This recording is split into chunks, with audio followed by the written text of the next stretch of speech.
Tony D and Little Joan with a screenwriter's rant on The Last Sentinel. Kind of a classic story, although it takes place in the future about a group of soldiers in a last outpost in 2063, and they have to guard a weapon, but things start to break down. Is it about war? Yes. Yes, in the larger context, which is what I kind of like about it. All right, smash like and subscribe. Thank you for smash liking and subscribing. Check out my books, links in the description. Comedy horror in South Jersey. It's the Pineys, books 1 through 10, available at Amazon.com. Don't forget, Kindle Unlimited is free. Little Joan, Interrupty Joan. Book 11, just about done. I finished the editing last night. Now I got to do the cover.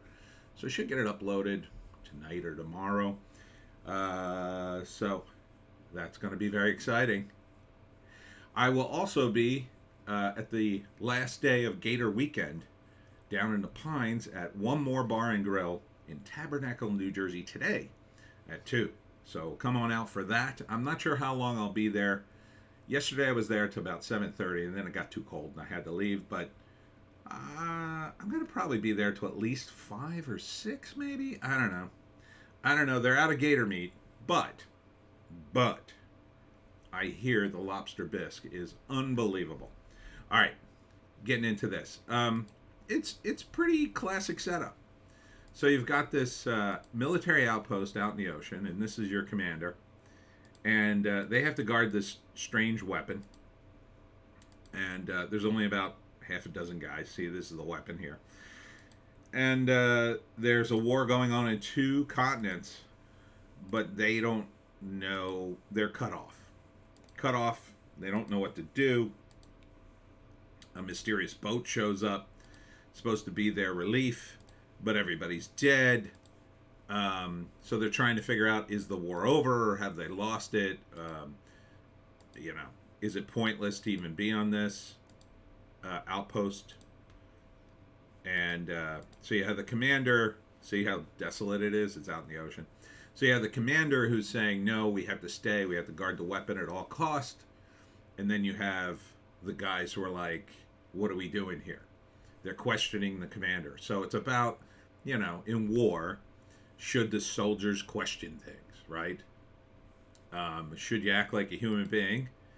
But that can go wrong too, right? So let's say all these people say, screw it, we're going to abandon the base. And then the enemy overruns it and gets the weapon. So it's a cool thing. So there's other factors. There's a storm coming at one point, but they find this ship. She's the main character, I think. Like maybe she's second in command. I don't know. Doesn't really go into, it's a future army, so we're not privy to the exact country or whatever. I think they're trying to keep it vague, to keep it at that high level of discourse. So it's about war and peace. Should we all sacrifice ourselves to guard this weapon, let's say, but maybe that sacrifice is in vain, right? The war could be over. Their side could have already lost.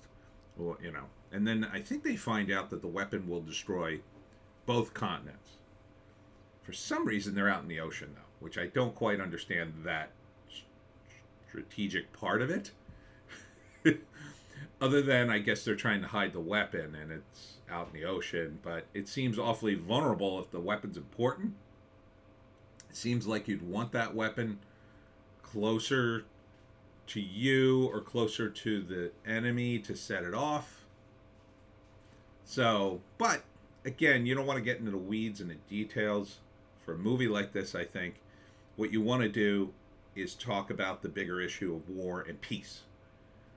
And, whether or not, again, do you agree with the commander? Here's the weapon. Do you agree with the commander? Do you agree with the guy who wants to just leave? Or is there some way to do this? Some way to parse it? So, first act, they're on this desolate military base. And they got kind of a boring life, and we set up the weapon and the war and all that kind of stuff. We set up, they're all missing their families. They all want to go home. Um, and then they're getting indications that maybe the war's over. And then the ship arrives to relieve them, but the entire crew's dead. They're all gone. Like, there's not even any bodies. Why would they send that? What happened to the crew? They can't figure it out. So it's a mystery. And then, course of the second act, discipline begins to break down as the crew or the unit starts to question the commander. The commander doubles down. He gets more entrenched. He wants to keep, guarding this thing. Everybody else is getting demoralized. People are on the fence, going back and forth. They find out more information. Maybe this is a pointless exercise, a distraction as part of the war, some sort of strategic thing. They find out the weapon's going to kill them, maybe. And then there's also the storm that's about to hit. Not sure what that's all about. That seems to be an extraneous element that I don't know if I would have put in there.